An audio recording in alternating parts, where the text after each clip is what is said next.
Good evening. I'd like to call the Tuesday, April 28, 2015 meeting to order.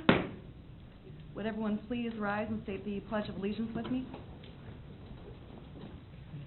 I pledge allegiance to the flag of the United States of America, and to the republic for which it stands, one nation, under God, indivisible, with liberty and justice for all.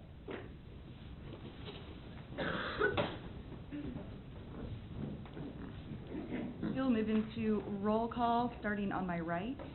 Gilmore here. Barber here. Kimsey here. Mater here. Lavella here. Limer here. Austin here. Quorum is present. Moving on to the consent agenda.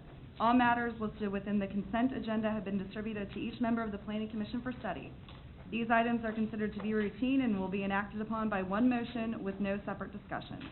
If separate discussion is desired on an item from either the Planning Commission or from the floor, that item may be removed from the consent agenda and placed on the regular agenda. Are there any items any members of the commission would like to have removed from the agenda? Any items any member of the public would like to have removed from the consent agenda? Seeing none, can I get a motion to approve the consent agenda? I'll make a motion to approve the consent agenda. Second. We have a motion made by Barber with a second by Limer to approve the consent agenda. All those in favor, please indicate by saying aye. Aye. Any opposed? Motion carries with all in favor. Moving on to the new business, item 1. I will read these together as they will be presented together. However, there will be separate action on the public hearing and separate action on each item. Item number 1. Thomas Oil Wells located at the northeast corner of 167th Street and Waverly Road. A. Item is Z-15-01. Hold a public hearing and consider rezoning approximately 156.1 acres from RP-1 Planned Single Family Residential District, RP-3 Planned Garden Apartment Residential District, C-O Office Building District, and CP-2 Planned General Business District to A Agriculture District for property located at the northeast corner of Waverly Road and West 167th Street, submitted by Keith Brock of Anderson Bird Law Firm on behalf of Joel Thomas, property owner of record. Item B is CUP-15-01. Hold a public hearing and consider a conditional use permit to allow for oil extraction wells approximately 156.1 acres located at the northeast corner of Waverly Road and West 167th Street, submitted by Keith A. Brock of Anderson Bird Law Firm on behalf of Joel Thomas, property owner of record. Do we have a presentation this evening from staff? Good evening, Commissioners. Michelle Leininger, Principal Planner. I am going to present the first item and then the second item, and then I'll give you the staff recommendations. They are linked together, but they are separate, if that makes sense. This is just a broad picture of the area. It's about half the town. The subject property is outlined in blue. It's at the northeast corner of Waverly and 167th Street. Here's a zoomed in picture of it with the zoning included. The rezoning is from RP1, RP3, CO, CP2 to A. To the north, the property is currently in the county, as is a portion of the property to the south, Those are all the areas that are marked RUR, which is a rural district.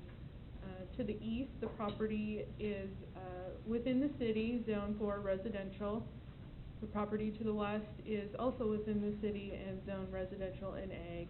And then the remainder portion of the property to the direct south is zoned for residential. Staff findings with the rezoning. The request is not consistent with the comprehensive plan. The comprehensive plan identifies the property as a mix of commercial and residential. Property is currently zoned for urban development and suitable for such, while it is not zoned strictly for commercial and residential, low-density residential. There is some flexibility to that. It also includes office and a little bit higher density multifamily. Rezoning to an A district would permit agricultural uses to develop on the edge of city where growth is anticipated and what the comprehensive plan identifies as short-term growth area.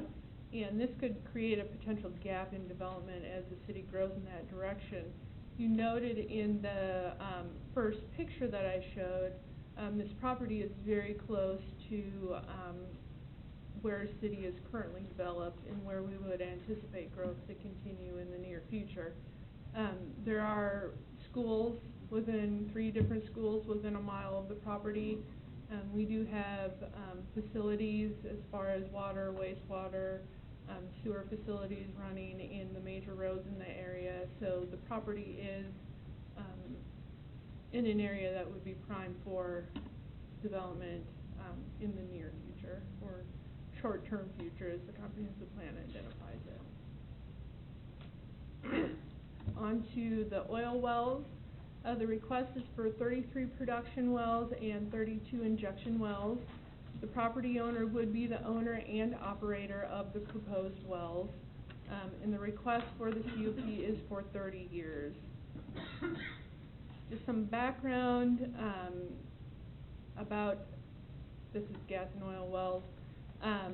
They're proposed to be, as I said, injection and production wells.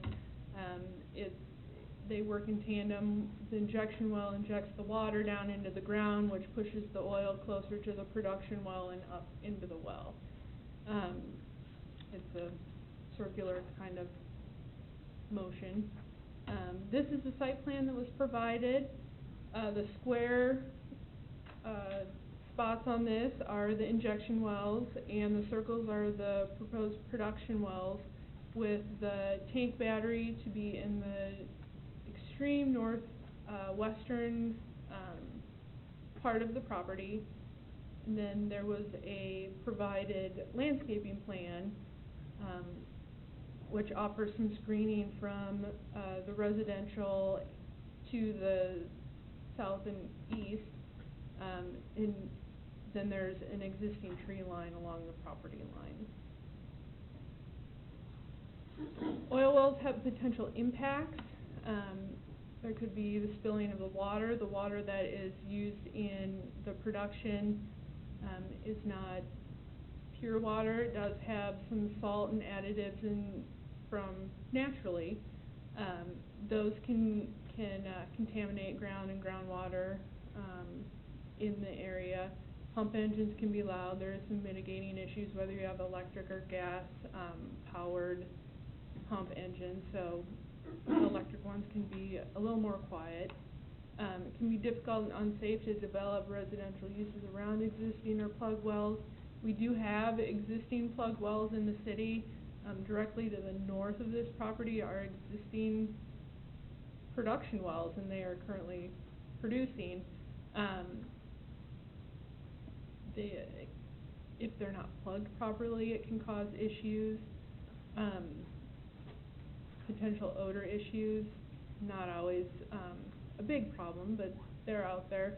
They can use a large amount of water. This property, as far as I can tell, is not requesting to use off-site water, city water.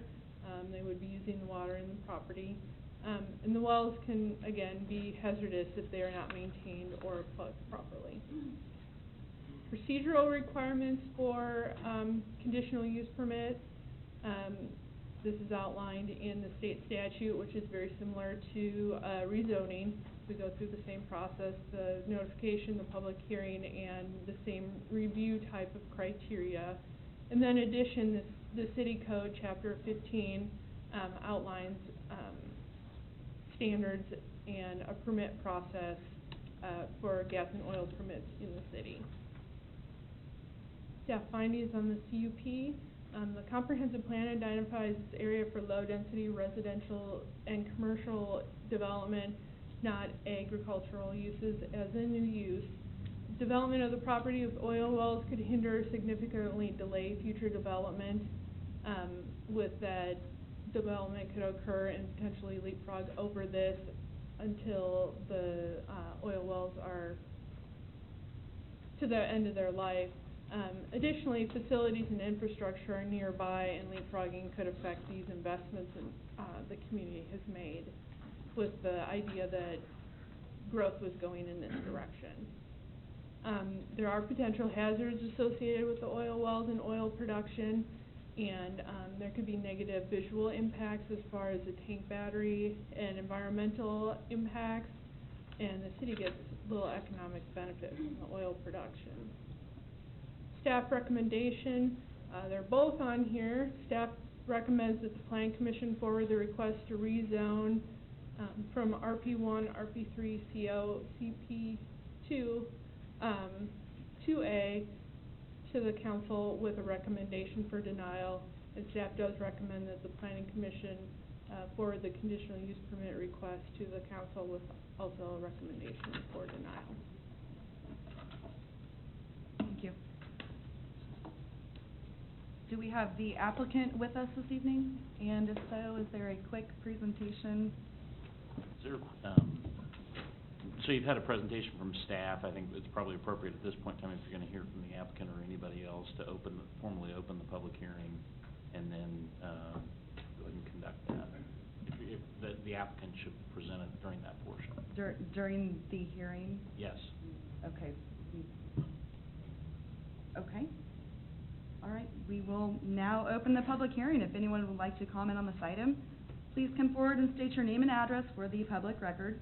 Individuals are allotted 3 minutes, or an individual representing a group is allotted 7 minutes.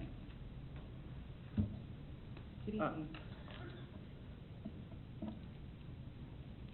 What's important in this application is who the applicant is. This is not a lessee operating under an oil and gas lease. This is not an investor that is coming in to invest money into it from the outside. This is not an individual looking to lease his property for oil and gas purposes.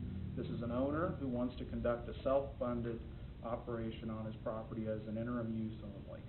This is not a long-term use. This doesn't affect the plan because it's only intended to be for a very short period. The actual applicant is Thomas Investments. The general partner for that is Joel Thomas. He's a Gardner Edgerton native. He graduated from Gardner Edgerton High School and operates Thomas Enterprises of Kansas, which is in the Gardner Edgerton area. They operate more than 3,000 acres for agricultural purposes. He lives here, works here. This is his home. The operating entity is ST Petroleum, Inc. ST Petroleum is owned and operated by Joel Thomas as well. That entity was formed for the sole purpose of conducting oil extraction operations on property owned by Mr. Thomas. Again, this is an entity with a proven track record, no investors, no long-term leases. As evidence of that, I have a letter here from CVR Refining. CVR is an entity out of Sugar Land, Texas. Last year they had $9 billion in net sales. They're a crude oil purchaser. So to give you a scope of how big that entity is, and when you look at this letter, you look at the first thing, CVR chose the Thomas A. lease, which is just outside of Gardner, for the site of its field tour to take their employees to. And if you see, they chose that site because it's one of the best examples of the Mid-Continent region. And the next one, the group was very impressed of how seamless the agricultural, environmental, and oil operations all worked in unison. And then finally, there's your statement thanking them of being good stewards for the land. Mr. Thomas extended an invitation to city staff, and that invitation is open to you guys The Thomas A. lease is located just a mile outside of the city, and anyone's welcome to tour that to get a feel for what the operations would look like. Again, this applicant is the landowner. He has a substantial interest in the property. He's expended a lot of money to acquire the property and has a vested interest to make sure that nothing is done which would impede future development of that property. The applicant's interest and the city's are aligned. Both parties want that property to be developed for commercial and residential purposes, but right now it isn't. It's been zoned in its current state for the last 10 years. Staff predicts that the property may be developed in the next 5 to 10 years. So in essence, it will set vacant for 20 years. The highest and best interim uses are agricultural activities and oil extraction operations. The proposed extraction operations will have a payback of roughly 3 years. So you're not talking about a long-term, in essence, once you drill the wells, you're locked into it for several years. Current oil prices, we have a roughly 3-year payback. So at that point, when the property becomes more economical to develop for commercial and residential purposes, that's what will happen. There's a concern about the ability to build over a plugged well. Here's a simple anatomy of a well. There's one part that's left off, and that's the surface casing. In essence, what you have here, when you drill a well, is you drill a larger diameter hole below the shallowest or the deepest fresh and usable water.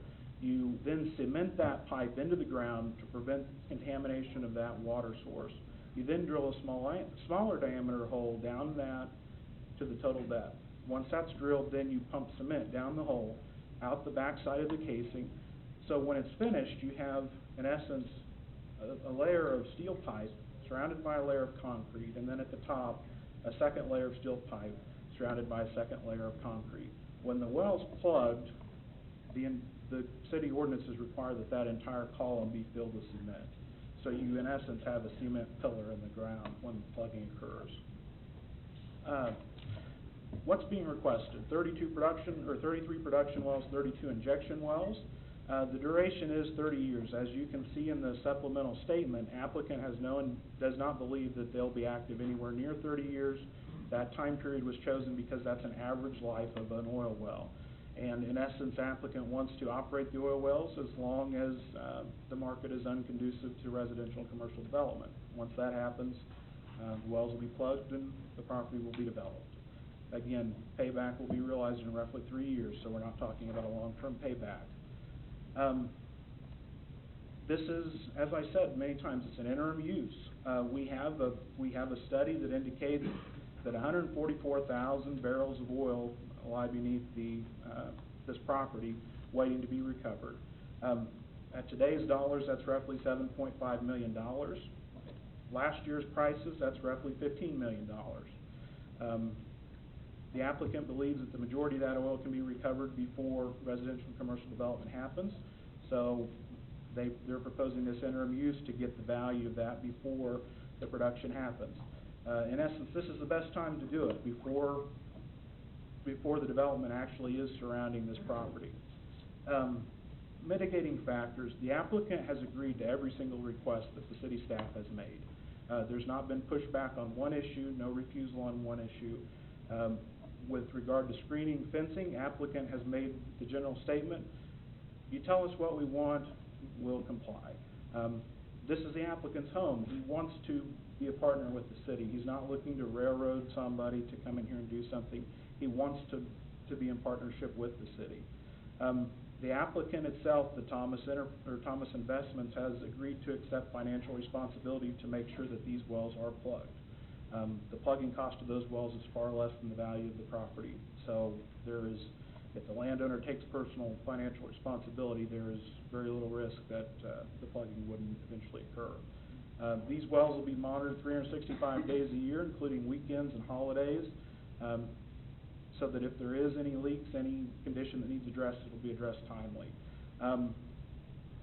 Your city ordinances are very comprehensive. They address the oil and gas regulation specifically. Applicants not requesting an exception to any ordinances. They will fully comply with every one of them, will obtain all permits, pay all permitting fees, everything else that's requested. Applicant's also going to volunteer to do a spill prevention control and countermeasure plan. Ordinarily, that's only required if you're within a distance that could spill into a navigable water. In this case, even if we're not there, applicant's saying he'll get one anyways. What the purpose of that plan is that it contemplates a spill of the entire contents of the tank and related facilities, being the lines, and would have measures in place to contain those and prevent them from contaminating anything else. Screening and fencing, as I said, whatever the city has requested, the applicant has readily agreed. In addition, we don't have an operator who hasn't done this before, doesn't know what it's like to get into this. ST has drilled several properties owned by Mr. Thomas. He has a proven track record, not a single violation of any KCC or other regulation of any kind.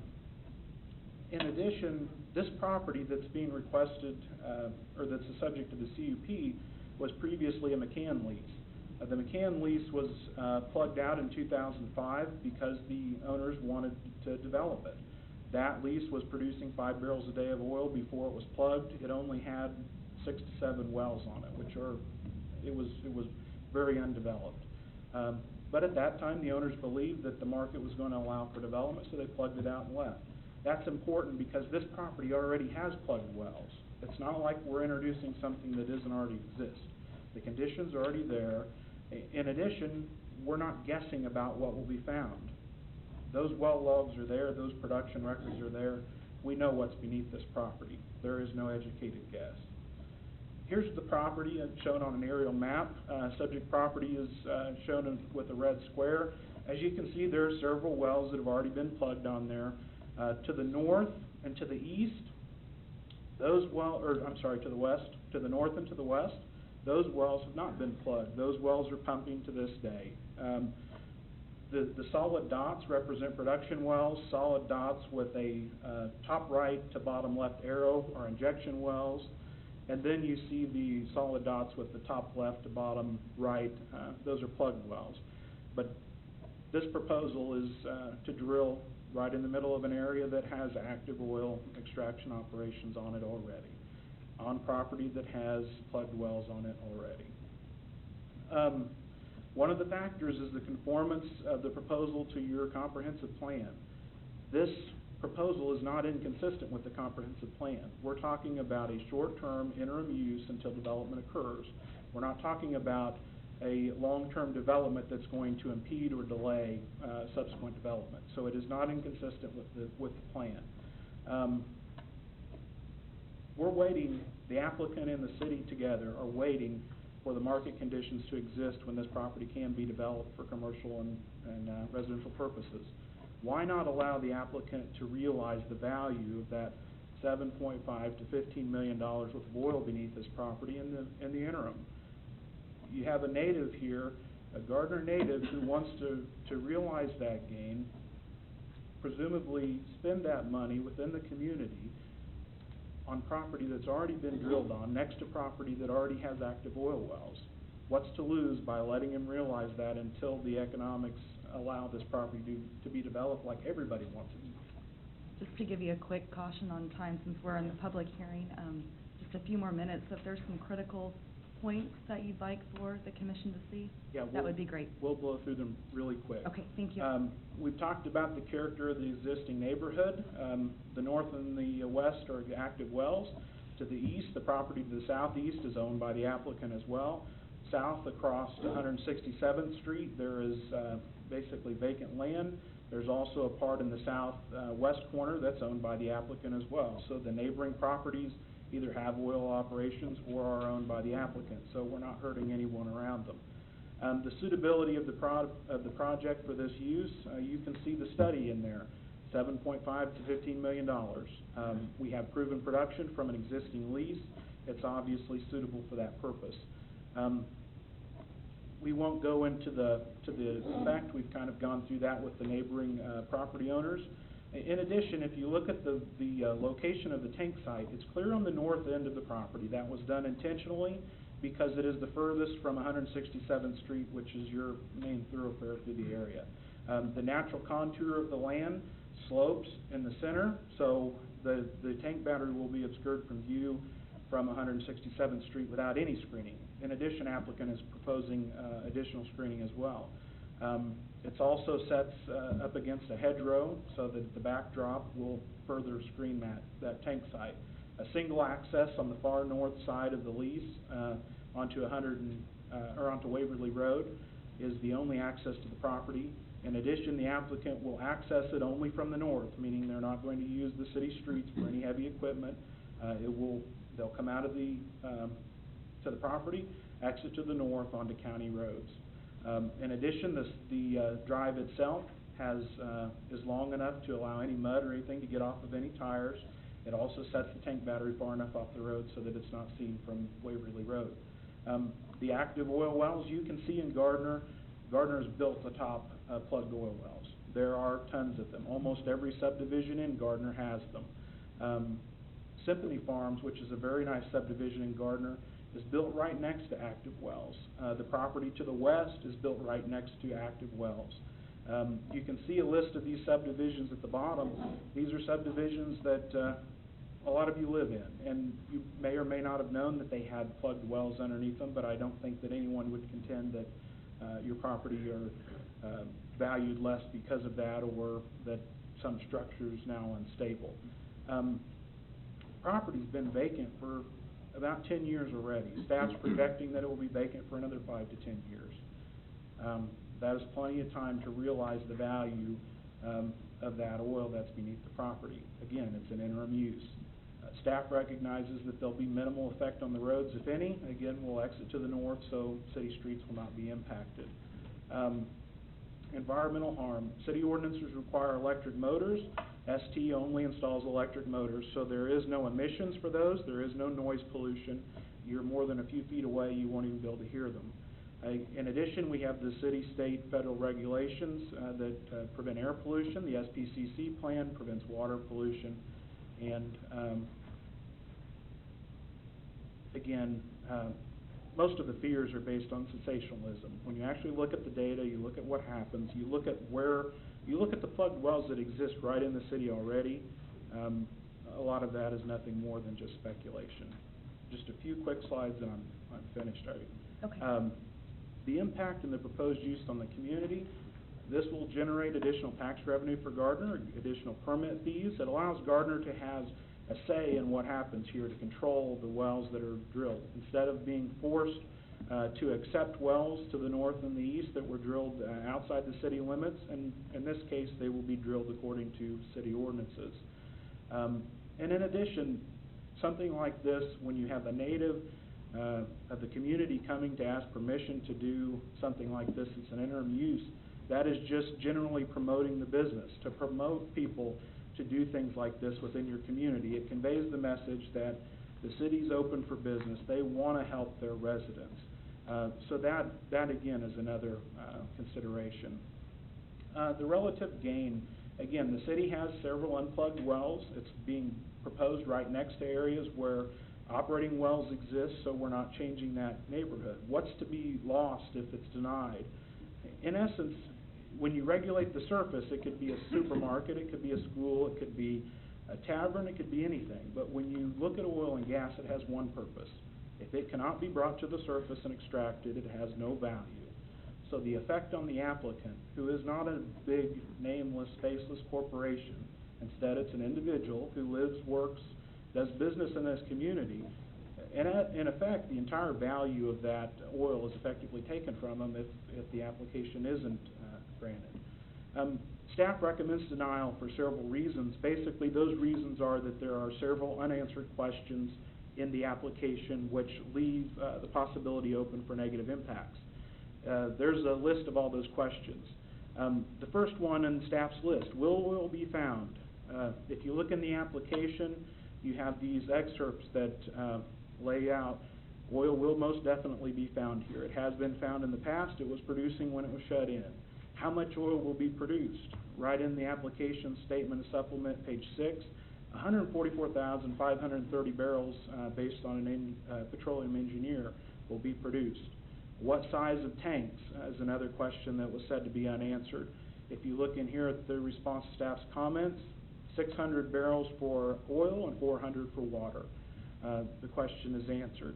Will methane gas be found, and if so, what will be done with it? Right there in the response to the staff's comments, very minimal gas, if any, is expected because of the prior production. It would have been already bled off. What is encountered will be dealt with in accordance with KCC regulations. How long will the wells produce? The life of the wells will be 30 years, but again, the actual productive life was expected to be much shorter. As soon as the property can be developed for residential and commercial purposes, it will be. Will the wells be operated, maintained, and plugged properly? You have this, this is actually several answers or several responses that answer this question all in one. You have the proven track record of ST, you have the assurance of the landowner to make sure they're plugged, and everything else that was put in there. Again, they've agreed to comply with all city ordinances and regulations, not asking for exception to any. Can the wells reasonably be developed in the future after they're plugged? If you look at the history of Gardner, they can be, have been, and will be again. The Gardner is projected to grow to the north and to the west. The entire north and west side of Gardner is bounded by active oil wells. If it truly is to grow in accordance with the comprehensive plan, it will have to grow over the top of those wells. So, as I say, it has, can, and will in the future. That is a very rushed version of my application, but I respect your time. I realize you guys have a busy agenda, and I thank you all for your consideration. If anyone has any questions for me, I'd be more than happy to answer them. Appreciate it. Can you please state your name and address for the public record? Keith Brock, 216 South Hickory, Ottawa, Kansas. Great. Thank you. Thank you. Do we have others wishing to speak during the public hearing? This certain public hearing, I'll just remind everybody, we do have two within item number 1. This is specific to the rezoning portion of the application.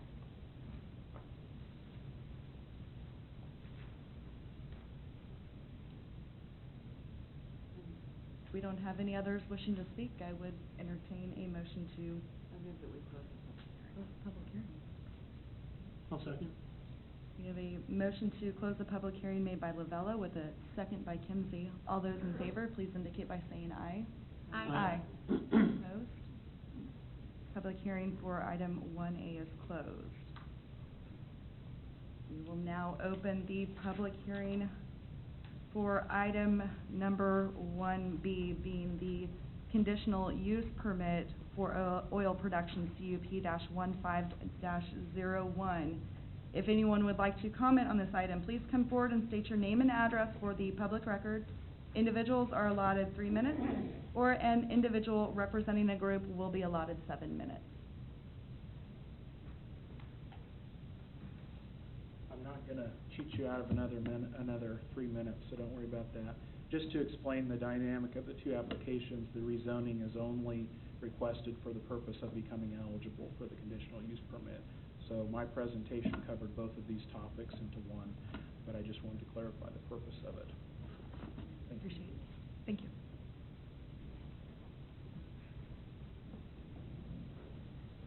Any others wishing to speak? I move that we close the public. A second. We have a motion to close the public hearing made by Lavella with a second by Barber. All those in favor, please indicate by saying aye. Aye. Aye. Any opposed? Public hearing is now closed. Let's go back to item number 1A, because there is separate action required on both. This will be the Planning Commission discussion on item 1A, being the rezone Z-15-01. Questions, comments from the commissioners, from either directed to staff, or we do have the applicant here to address any questions. I have a question. So if there are current wells on there, how is it, like I'm missing something here, how are their plugged wells now? Was it, they had wells and then they were plugged and then it was rezoned Yeah, it was, in 2005? from my understanding, it appears that there were oil wells there prior to even the area becoming a part of the city of Gardner. And it was just, Can you give us like a history? I'm taking a guess, so probably Yeah. staff would be best to answer. I'm guessing the applicant can probably know it must be a historical question. I think it's referring to the 2005 wells, part of the McCann lease, I think it was in your presentation. Yeah, that's correct. In 2005, the property was rezoned and annexed into the city of Gardner. That time, the existing wells on what was the McCann lease were plugged on that property. The ones to the north and to the west still exist and are operating wells. So the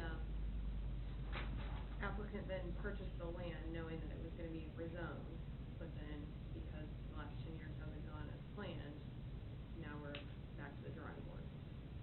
Yeah, Is that- understanding that correctly? yeah, the applicant was not the owner of the property when they were plugged in 2005. Right. The applicant purchased the property for residential, commercial uses. They're just wanting to realize the value of the property in the interim until that happens.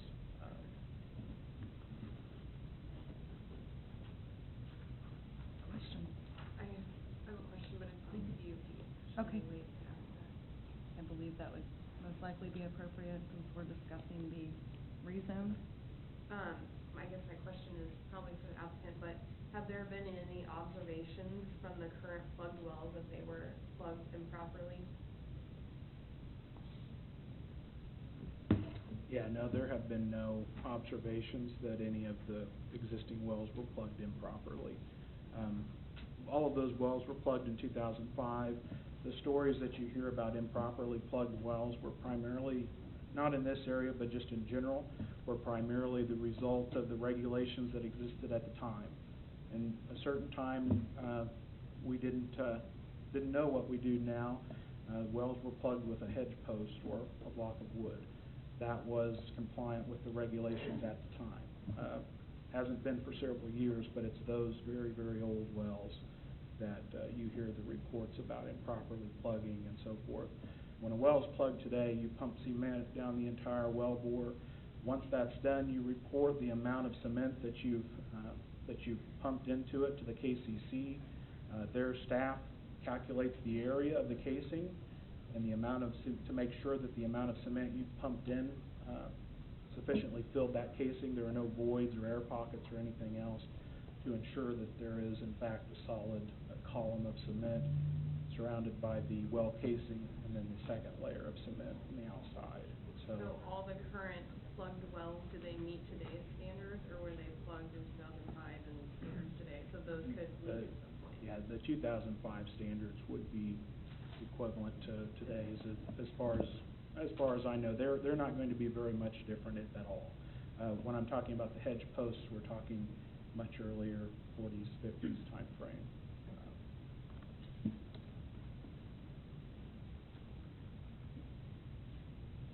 Other questions or comments from the commissioners regarding the rezoning items? Yeah, I guess I've got a question. Please. There's discussion about, where we want to use or pursue the oil wells now while the land is not being developed, but then once it's viable to develop it, that'll take place. Is there any, I guess, what would happen, what's that trigger point for it becoming viable for development? And is that, if they start developing on both sides, is that a trigger point? Is it something in the economic market that's the trigger point?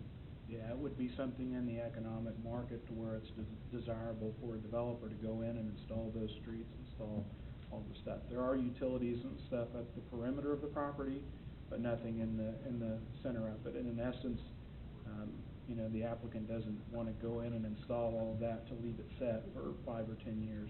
So as soon as it looks like it could, from an economic perspective, that's viable, then it becomes worth more. I mean, worth more for that purpose than it is for an interim oil production in a crop field, which is what it is right now. How long does it take to stop the drilling and plug it? I mean, is it a 6-month project, a year project? Well, the drilling would occur initially, and then once that happens, the drilling is finished, there's no more, other than maintenance and so forth, there's no more heavy equipment, you know, that type of operation. Once that's done, the only traffic will be a pumper who checks the wells daily, and then also a pickup that will pick up the oil and take it to the crude purchaser to sell it. But in response to your timing of how long to plug it, as soon as you could get a unit out there, a plugging unit, they would plug every well in sequence. And I mean, you're not talking about a long period of time by any means. I could ask the applicant themselves how many they could plug in one day, if that's what you're asking. No, I was just curious. I mean, if we're talking 5 years from now and it takes 18 months to plug it, then if the city was ready to go and then now we, you know, everything is getting delayed, that's my question. No, I can ask a quick question of, I think easily 6 to 8 wells a day, you know, would be very, very conservative. I mean, you could easily do that. you could plug 6 to 8 wells a day and 65 total, so you're not talking, I mean, a couple of weeks and they would be plugged and gone. If the wells remain profitable for 10, 15 years, could these wells potentially be there that long or longer? The technical life of a well is approximately 30 years in this area. But each year, once flush production occurs, each year the lease or the well produces less than it did the prior year. So in the first several years, you in essence have an initial flush and then a predictable decline afterwards. And so, you know, that's why the applicant believes that they can recover the majority of the recoverable oil before development is actually ready. Because of that flush and then the decline curve, each year it produces less and less and less, which makes it less desirable to keep the wells there in essence. But from a technical standpoint, 30 years is how long a well could last. So are you saying that it's not possible that these things could be profitable for 10 or 15 years? No, it's possible they could be profitable for 30 years. What I'm getting at with the production decline curve is that if you are looking at a well in a county setting that has no sort of competing use for it, that well could economically be profitable for 30 years. But here we have a competing use that will make it more profitable for something else much sooner than that. Does that make sense at all? From what I'm getting, it sounds to me like the wells will remain there as long as they're more profitable than the development. Correct. Okay. But the profits start as soon as you, I mean, as soon as if there's oil there, then it starts day one, right? Yeah, as soon as There's you, oil, yeah. as soon as you turn them on, you'll start, as soon as the project comes online, it will start putting oil in the tanks. Estimates are that it would produce approximately 100 barrels a day when initially turned on.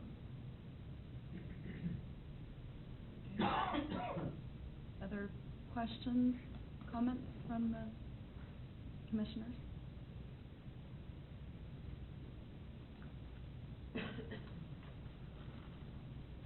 Thank you.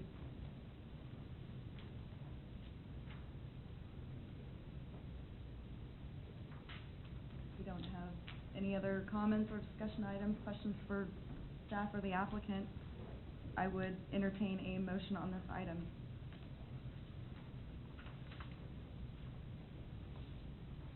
I make a motion that we forward the request to rezone 156 acres located at the northeast corner of 167th Street and Waverly Road from RP1, Planned Single Family Residential District, RP3, Planned Garden Apartment Residential District, CO, Office Building District, CP2, Planned General Business District, to A, Agricultural District, to the City Council with a recommendation for denial.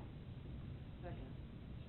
We have a motion made by Barber with a second by Lavella that the Planning Commission forward the request to rezone 156 acres located at the northeast corner of 167th Street and Waverly Road from RP1, Planned Single Family Residential District, RP3, Planned Garden Apartment Residential District, CO, Office Building District, CP2, Planned General Business District, to A, Agriculture District, to the City Council with a recommendation for denial.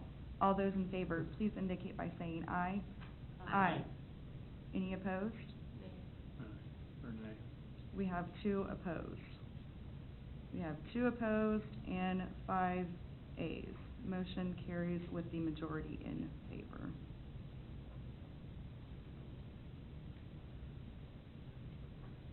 Moving on to item 1B. We will now open the public hearing for CUP 1501, conditional use permit for the oil production. Chairman. We already did that, didn't we? Yep, I'm you got sorry, it. I forgot. Thank you. This is getting tedious with all the items being read together and splitted. So I guess this will be our discussion time. Forgive me all for that mistake. This would be discussion time for the conditional use permit for the oil production. So if we have any specific questions that weren't answered earlier, now is the time for discussion on this item being 1B. I have a question for staff. If we're not rezoning to A, can we issue a conditional use permit?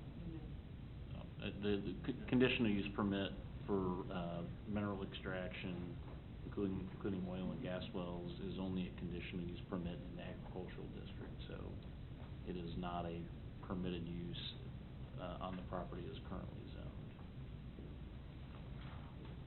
Yeah, you still need to take action. I just want to say, these are difficult decisions, but we did just put a comprehensive plan in place. Spent a lot of time getting that in place. I think it was only completed in September. It goes against that, and that's why I have to go with the staff recommendation right now.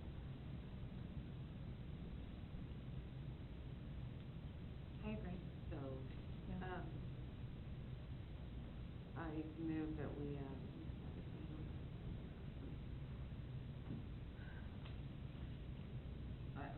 I recommend that we,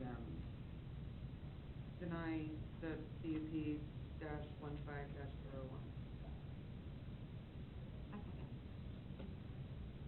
We have a motion made by Lavella with a second by Barber that the conditional use permit request and associated site plan for oil wells on the property located on the northeast corner of West 167th Street and Waverly Road be forwarded to the City Council with a recommendation for denial. All those in favor, please indicate by saying aye. Aye. Those opposed? No. Well, you can't have it without the other, right? We can't, but we still have to take action on it. No, I know, but I'm saying, But to vote against the denial, you can have it regardless, correct? I mean, that's why I'm voting yes to deny it, because you can't deny B without A. Okay, I just wanna make sure I'm putting my vote correct. Okay. correct. So we'll have six ayes and 1 nay. That was a little tricky. Thank you for your time this evening on the applicant's presentation. Okay, moving on. Item number 2, we have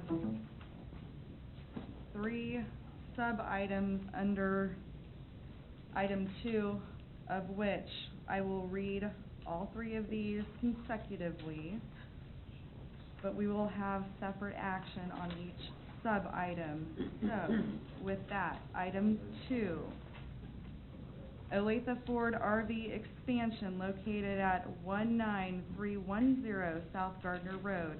Item A, preliminary plat 15-01. Consider a revised preliminary plat for Olathe Ford RV, an approximately 33.06 acre subdivision submitted by Jug Clausen of Phelps Engineering on behalf of Mark McEver, property owner of record. Item sub B. Final plat -15-02. Consider a final plat for Olathe Ford RV, second plat on an approximately 9.09 acre plat, submitted by Jug Clausen of Phelps Engineering on behalf of Mark McEver, property owner of record. Sub-item C. Site Plan -15-01, consider a revised site plan for Olathe RV for an addition of a canopy structure, 3,000 square feet in total area, and minor site improvements, submitted by Judd Clausen of Phelps Engineering on behalf of Mark McEver, property owner of record. Do we have a presentation from staff this evening? Good evening, Commissioners. Travis Hulse, planning technician. If you can remember back September of last year, we had a similar item come before you for a preliminary final plat and site plan for the Olathe Ford RV business, which is currently in place. It's approximately 33 acres or so in total size. At that point in time, the applicant was proposing a building addition, which has received building permits and is underway. Since that time, they are now proposing some additional improvements for a 3,000 square foot canopy, 50 by 60, that today, the way that their land has been subdivided, the lot line would intersect with that canopy.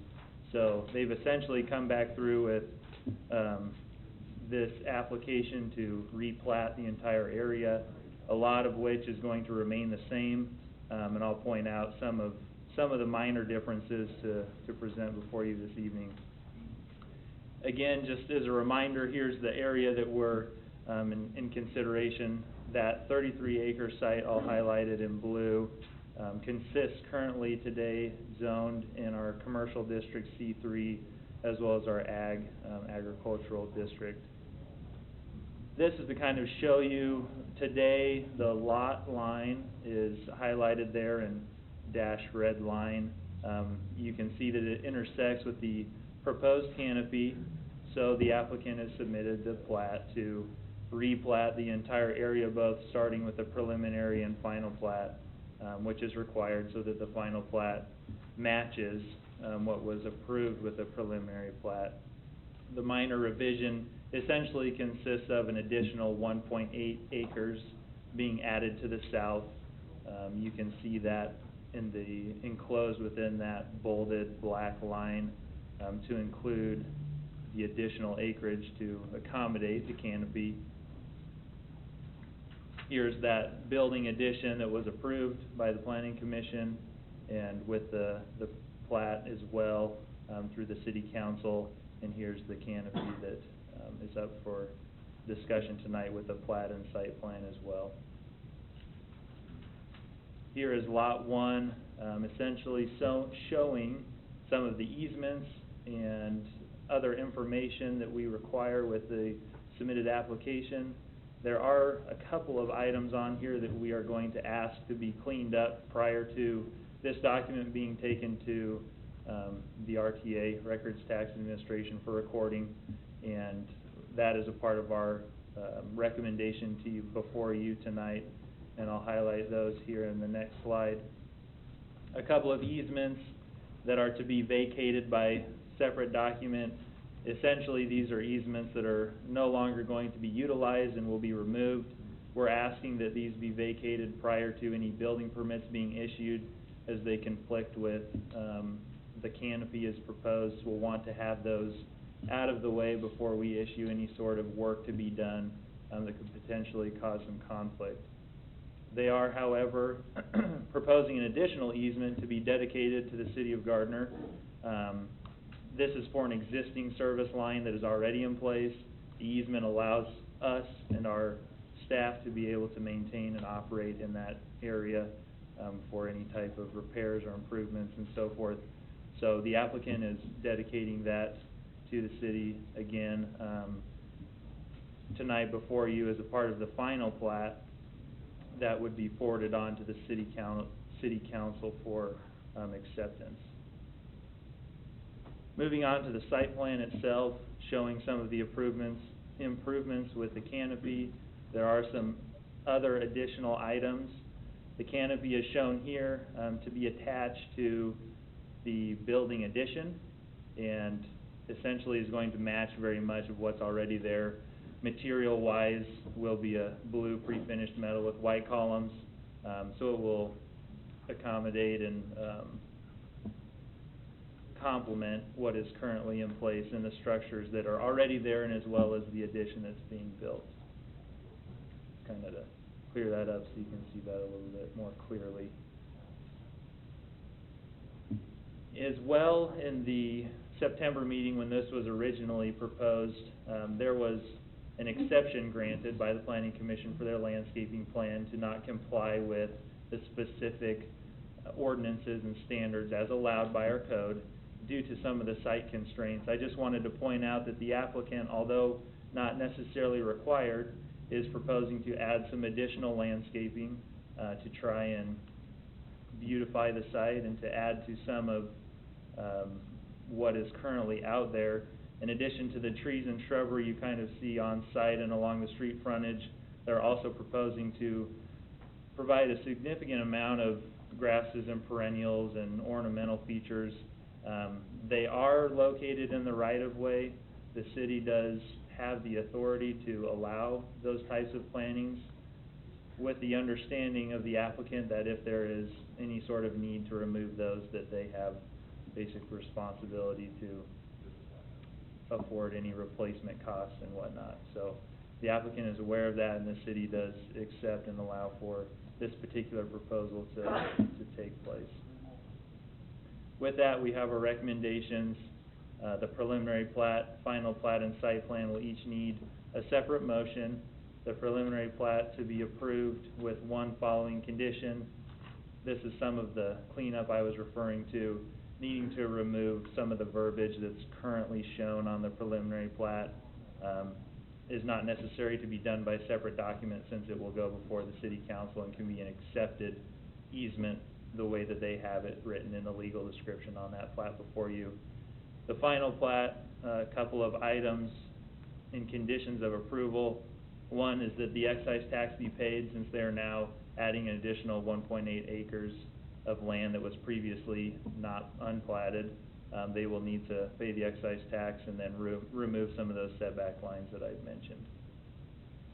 The site plan as well, staff recommends the Planning Commission approve, and one condition that the additional easements currently shown that would interfere with the improvements of the canopy, that those easements be vacated, that take place, and that the planning staff be given some documentation to show that that work has been done. Thank you. Do we have the applicant here with us this evening? Okay. Commission discussion.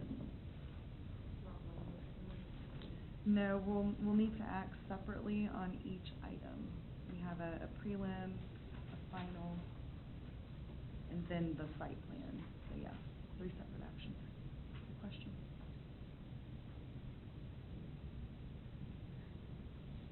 Any questions, comments? I think this was pretty straightforward. I'll entertain a motion. Make a motion that, we approve the preliminary plat CC 15-01 for Olathe Ford RV, subject to the condition 1. Second. I'll second.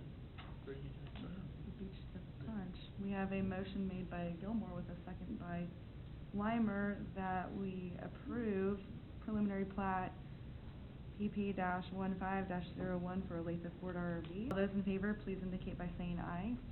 Aye. Any opposed?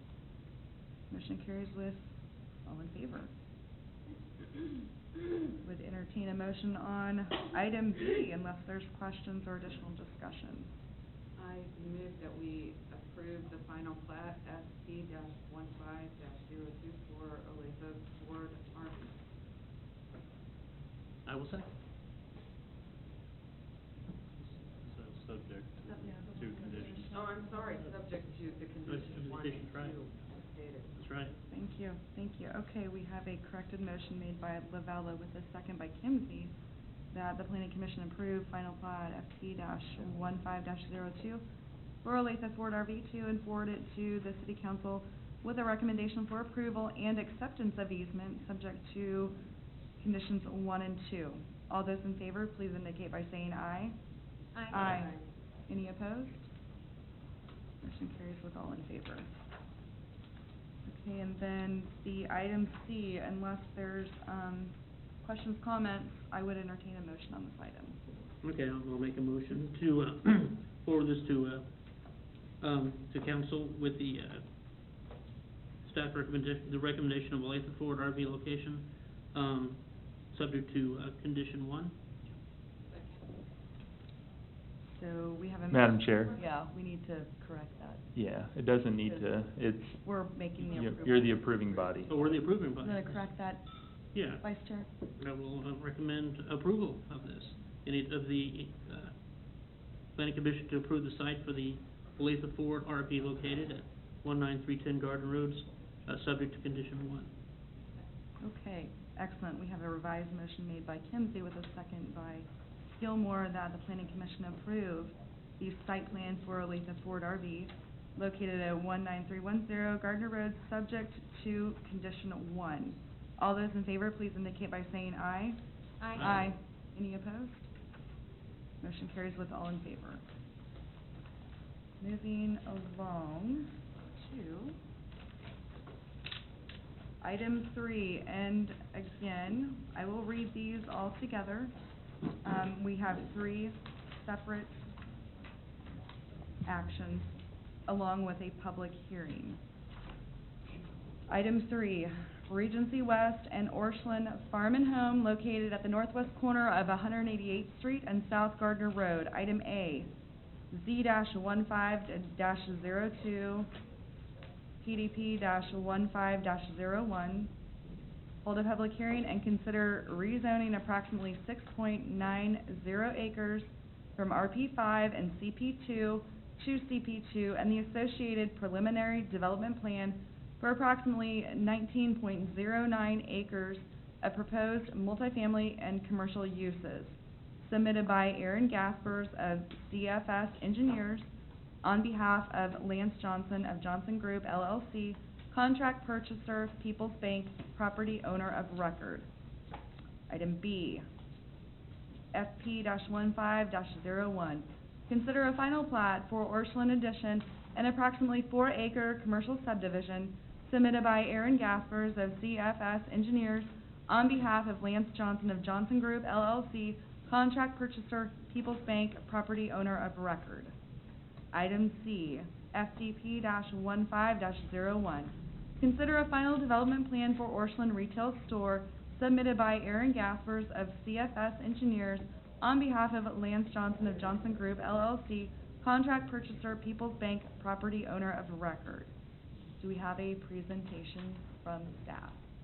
Good evening again, Michelle Leininger, Principal Planner. Go through each one of these individually with the summary at the end. The subject properties that we're looking at, this is a little different than what you've seen before because the rezoning area is slightly different from the preliminary development plan area. The preliminary development plan is associated to the rezoning and encompasses all of the properties outlined in blue. The yellow-orange portion is currently zoned RP5, which is a high-density residential. The eastern portion is zoned CP2, which is a general commercial. To the north is zoned for low-density single-family residential district that is undeveloped. All the property surrounding is undeveloped. To the west is zone RP3, which is a multifamily district. Directly to the south is zone C3, which is a commercial district. And to the east is also a commercial district zoning. This will hopefully help clarify what we're looking at. The area outlined in red is really the only area that is significantly changing zoning. This area outlined in red is going from RP5 to CP2, or proposed to go. That will be incorporated into the rest of the CP2 district.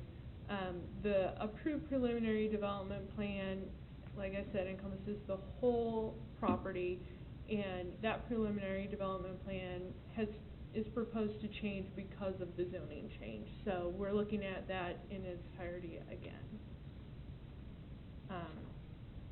Staff findings that it is not consistent with the comprehensive plan. However, the property is generally already zoned and suitable for this type of development. The zoning would not detrimentally impact adjacent properties, though it would affect traffic, as you would expect. Gardner Road is an arterial street, is identified to be improved in the future as such, and would be able to handle the capacity with changes. Just to highlight some things on the preliminary development plan, the area outlined in red is proposed to be the CP2 commercial area, and the area in orange is the RP5 area. Lot 5 is been, with some of the tweaks, Lot 5 ends up being deficient with 11 parking stalls. That's something that can easily be addressed, and that is a condition of approval. The staff did note that Lot 3 only has one trash area. There's a concern that the buildings on the northern portion of the property would have to travel quite a significant distance in order to dispose of their property. We would recommend that they add an additional trash area to the north, and that has been added as a condition.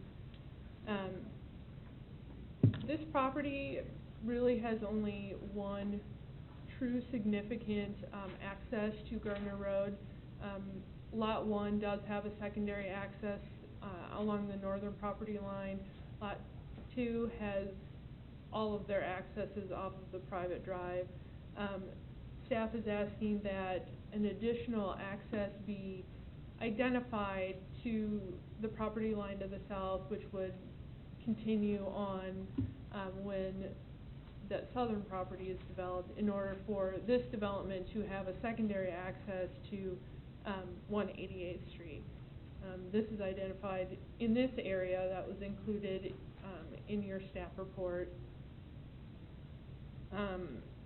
Also, this property is within the overlay district, and it states that no parking shall be located in front of the building.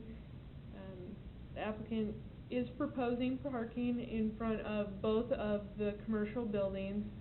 This is something that the Planning Commission can grant a variation from as part of the plan development process.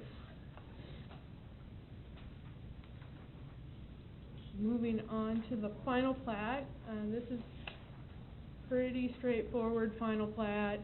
This is just the property that would develop as the Orchlands property. There would be an excise tax that would be required to be paid as part of this planning process. The applicant is proposing to dedicate 20 feet of right-of-way to the city for improvements to Gardner Road, and I guess I have identifications here. There's the 20 feet of road right-of-way, and then additionally there are some, there's an access easement, a utility easement, and a drainage easement that are either entirely or partially off the property.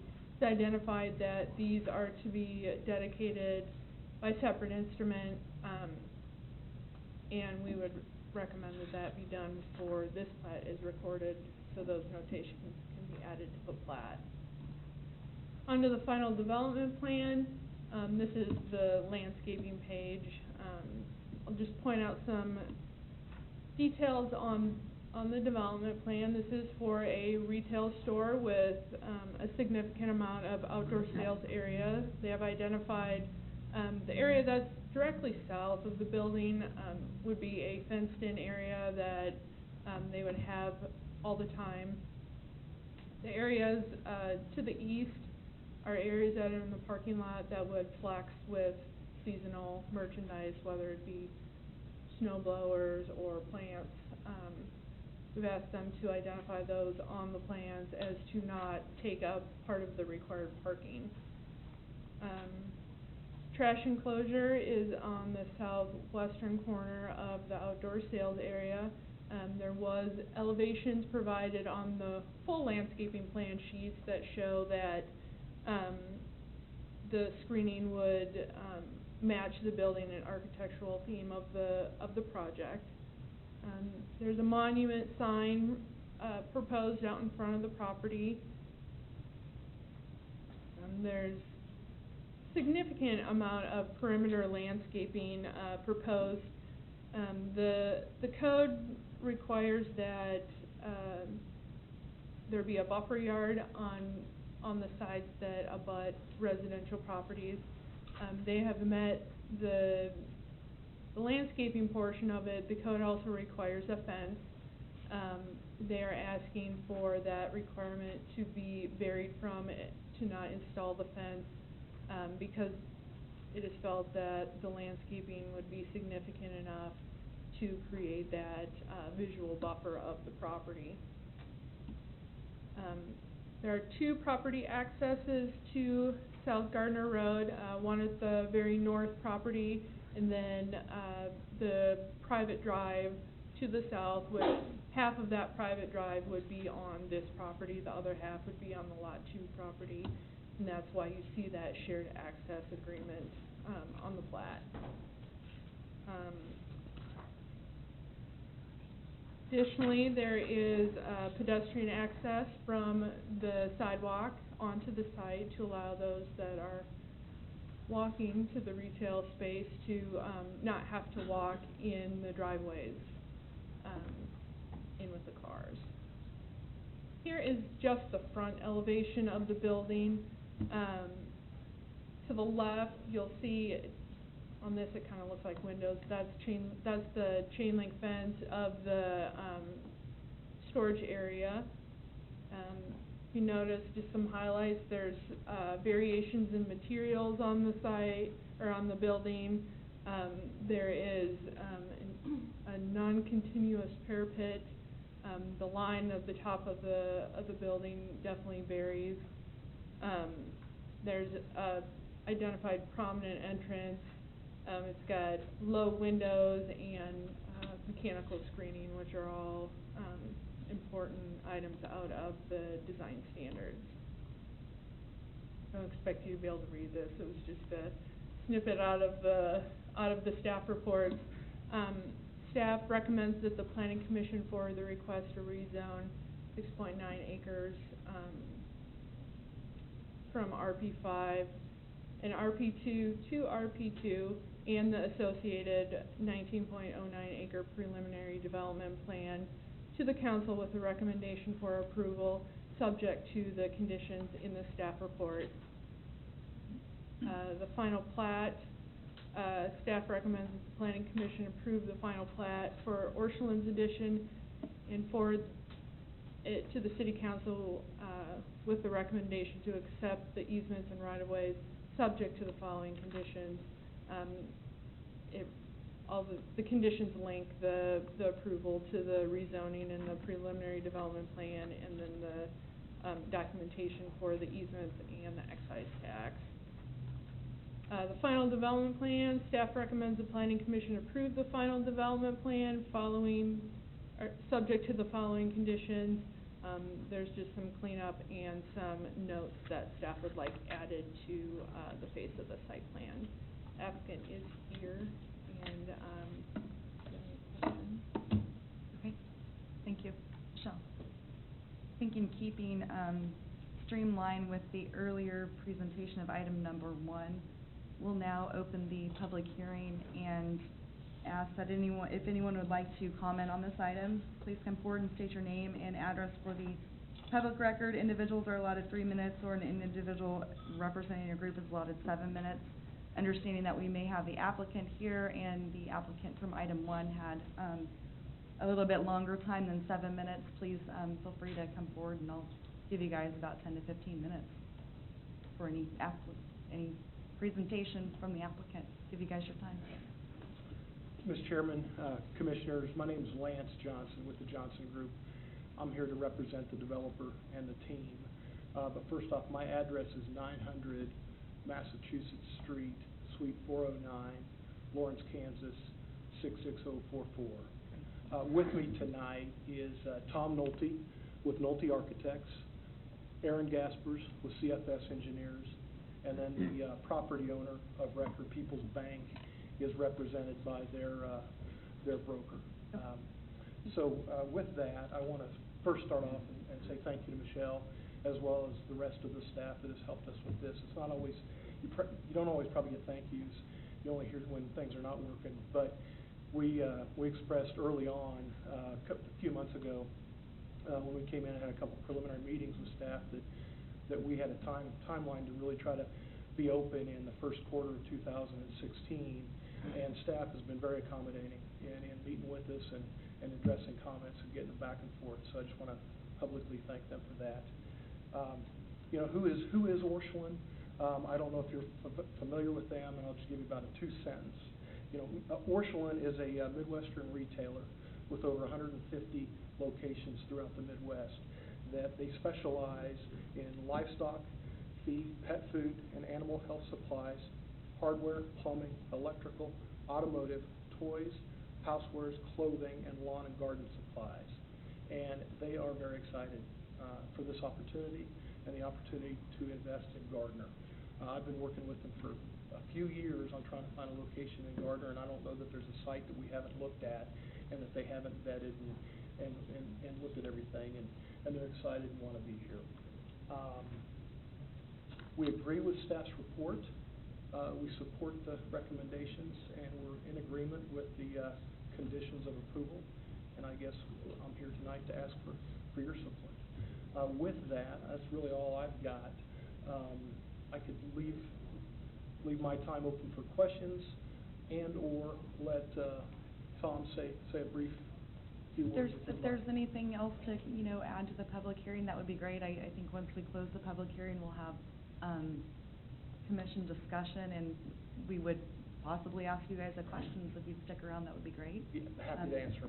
Yeah, if there's anything else you'd like to add right now, please come forward, state your name and address for the public record. Thank you, Madam Chair, Commissioners.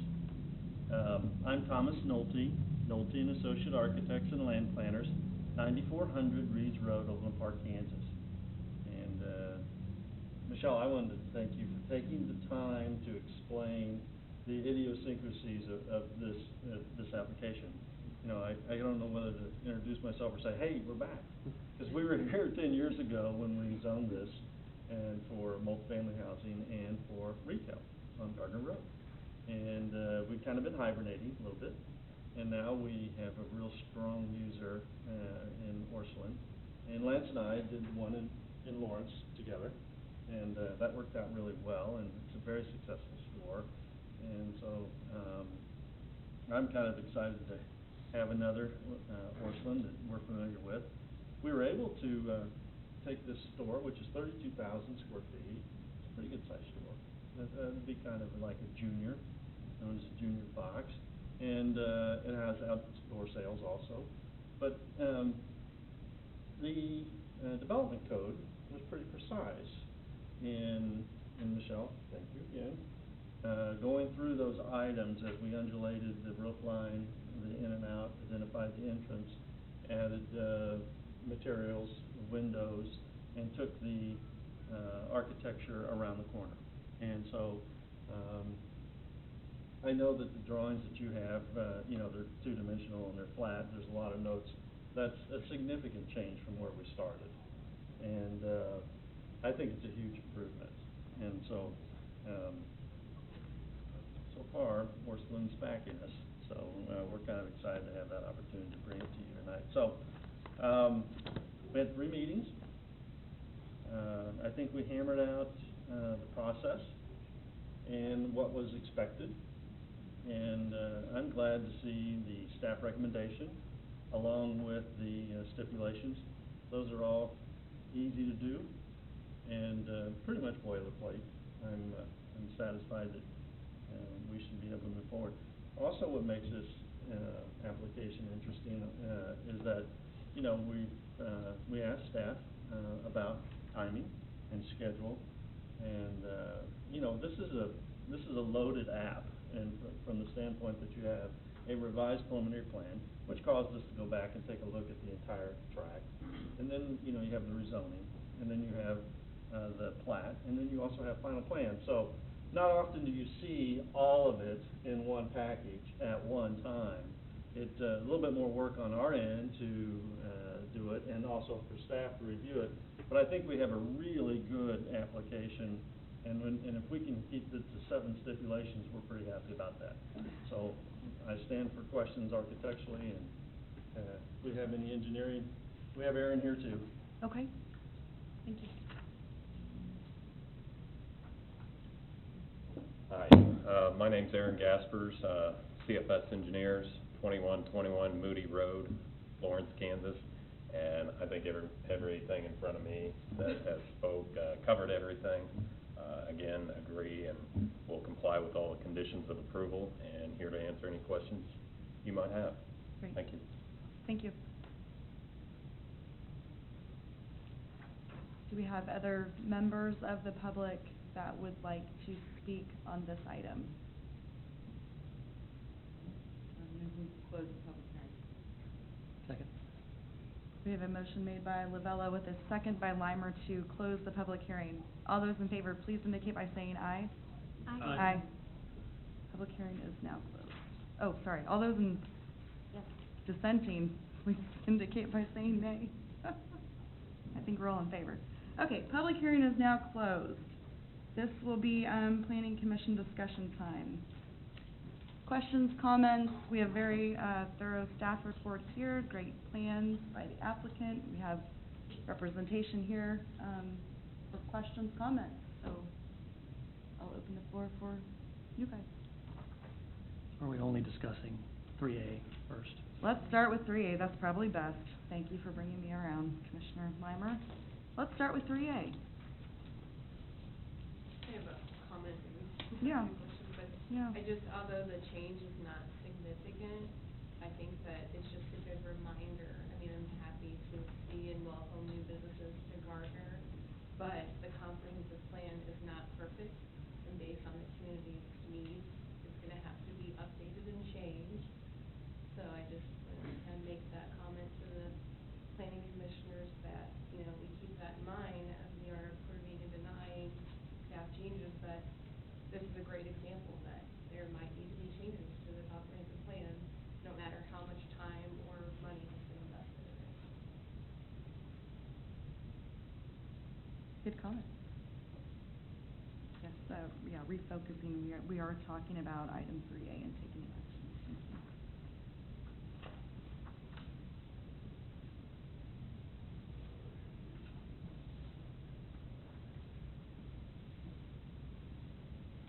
We don't have additional questions or comments?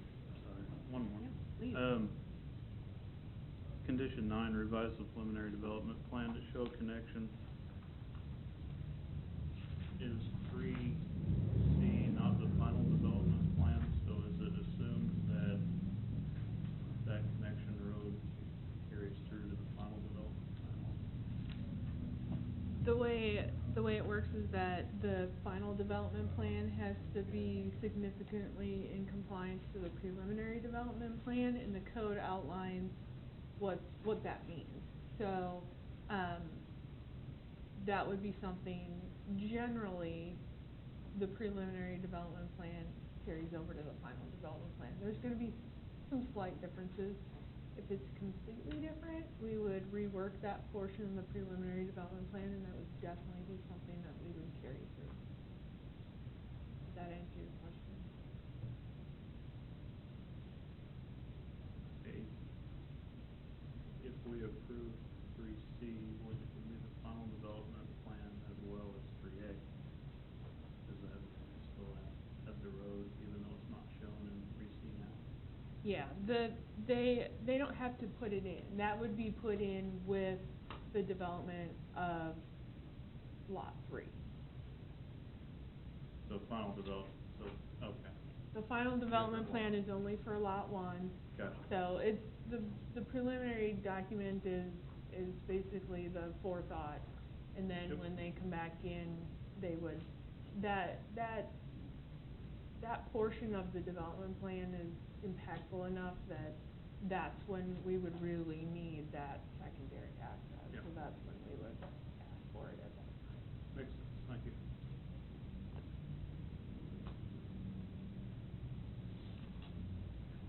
Good question. Do we have others?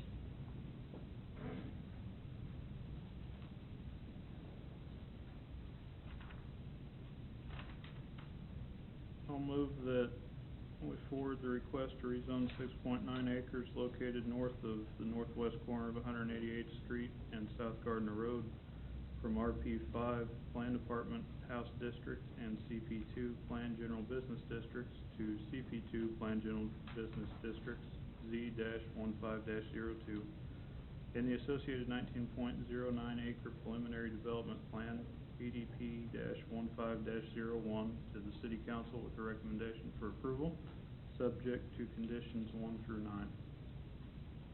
Second. We have a motion made by Austin with a second by Limer that the Planning Commission for the request to rezone 6.9 acres located north of the northwest corner of 188th Street and South Gardner Road from RP5 Planned Apartment House District and CP2 Planned General Business Districts to CP2 Planned General Business Districts Z-15-02 and the associated 19.09 acre preliminary development plan PDP-15-01 to the City Council with a recommendation for approval, subject to conditions 1 through 9. All those in favor, please indicate by saying aye. Aye. Any opposed? Motion carries with all in favor. Let's have conversation now on item 3B being the final plan, FP-15-01 for the Orscheln addition. Questions, comments?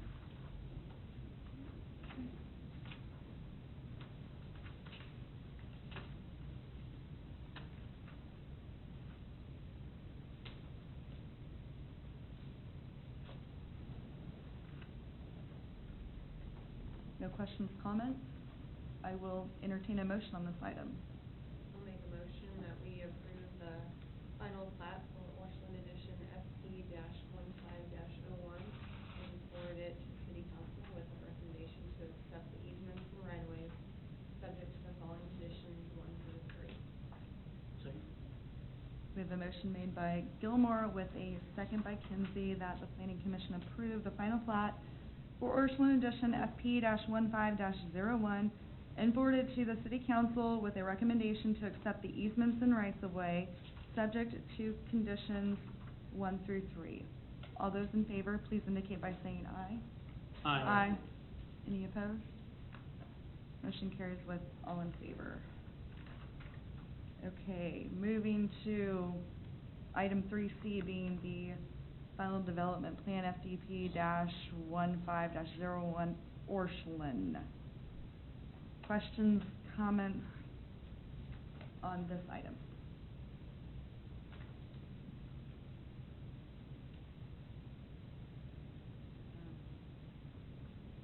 I move that we approve the final development plan for Orscheln, subject to, or FDP-15-01, subject to conditions 1 through 7 as stated. Second. We have a motion made by Lavella with a second by Limer that the Planning Commission approve the final development plan for Orscheln, FDP-15-01, subject to the following conditions 1 through 7. All those in favor, please indicate by saying aye. Aye. Any opposed? Motion carries with all in favor.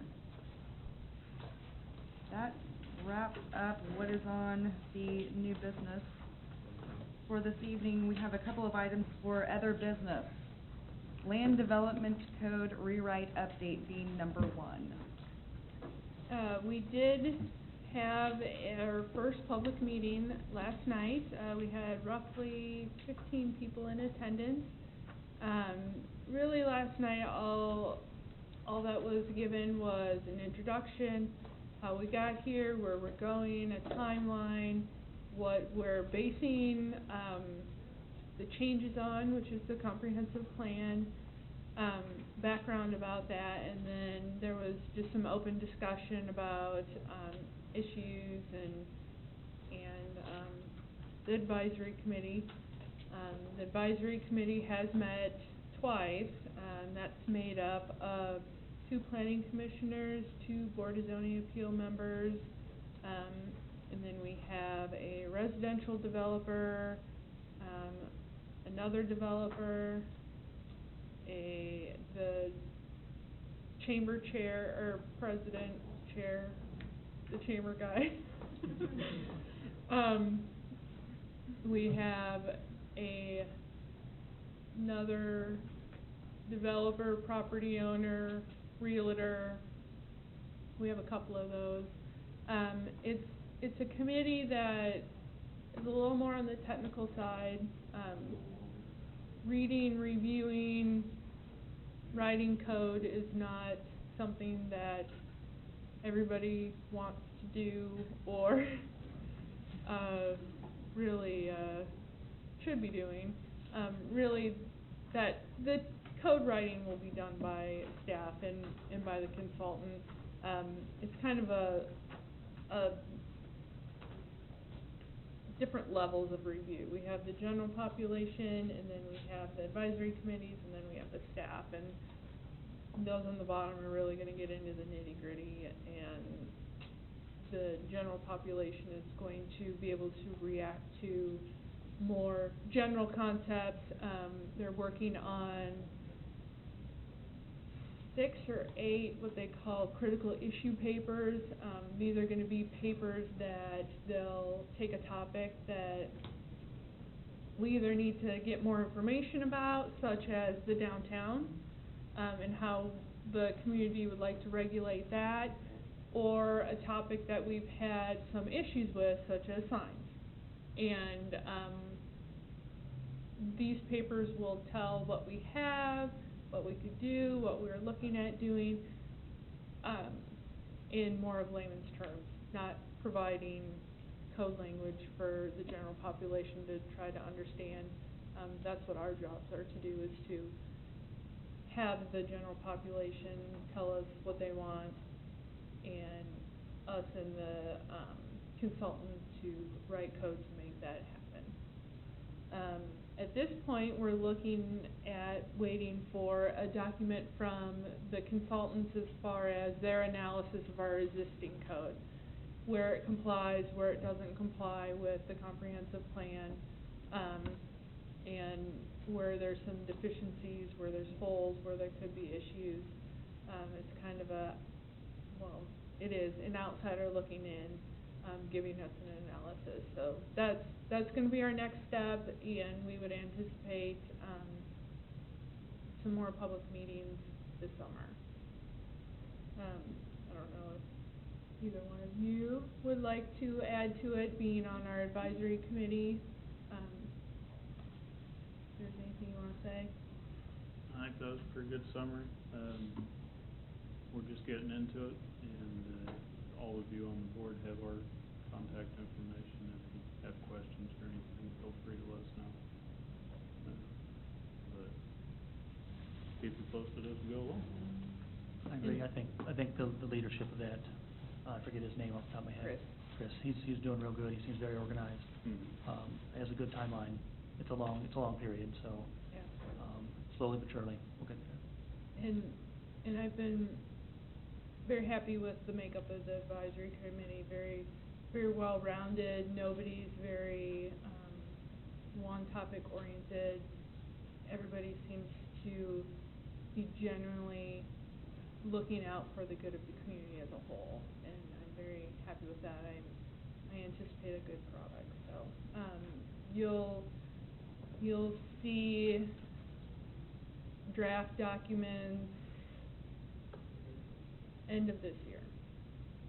So stay tuned. We'll try to give you an update, if not every meeting, there may not be, anything to talk about, but whenever I have something to at least tell you, I'll give you an update. Great. Appreciate the update as always. I assume the, other business item being number 2, maybe I should pause and see if there's questions. I think that was pretty straightforward on that. The, other business item 2 being the reminder of the Public Officials Liability Training, May 4, 2015, I'm thinking Oh. about 16. Yeah. I didn't even catch that. At 7 PM in the council chambers. I assume we're doing that next week. Not Yeah, next year. Not next year. I'm sorry. No worries. Yeah, that's just a reminder that that is required. There will be a makeup session. They're waiting to see who attends that session before they set the time for the, makeup session. And Madam Chairman, if I could, I got a couple other things to tack on just for the commission. I'd like to introduce you to our new staff. This is Chad Barr, he's, our new Planner 1. He just started yesterday and he's already been to 2 night meetings. So, he'll be taking the majority of, the active planning applications off my plate, and I will be focusing more on, the long range, the code rewrite. We have a couple long range plans that we've started, one we are just about to start. I'll be focusing more on those.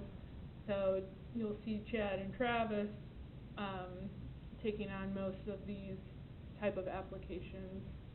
Maybe a little less than me. We'll see.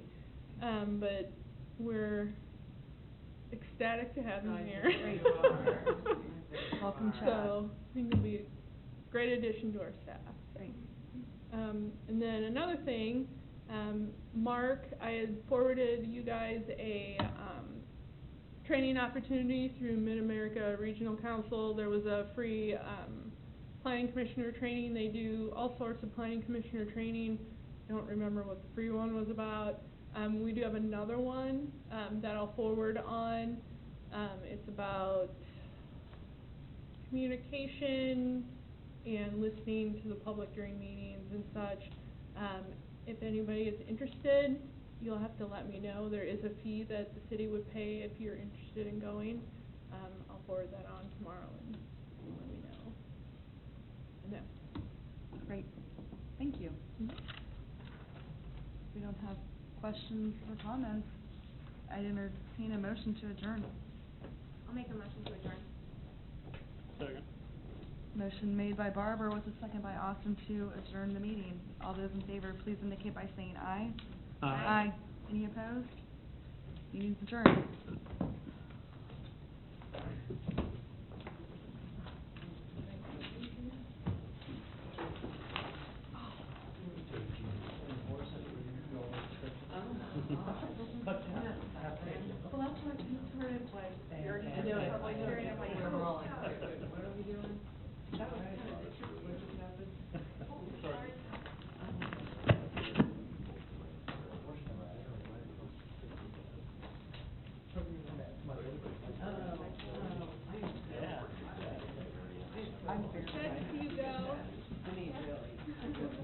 You're like, I have no time to leave.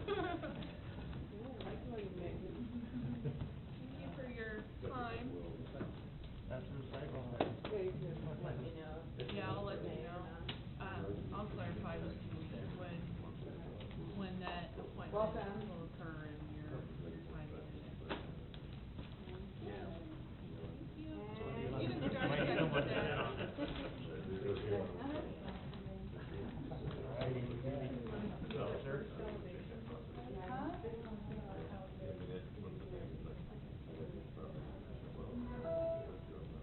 I'm excited about it.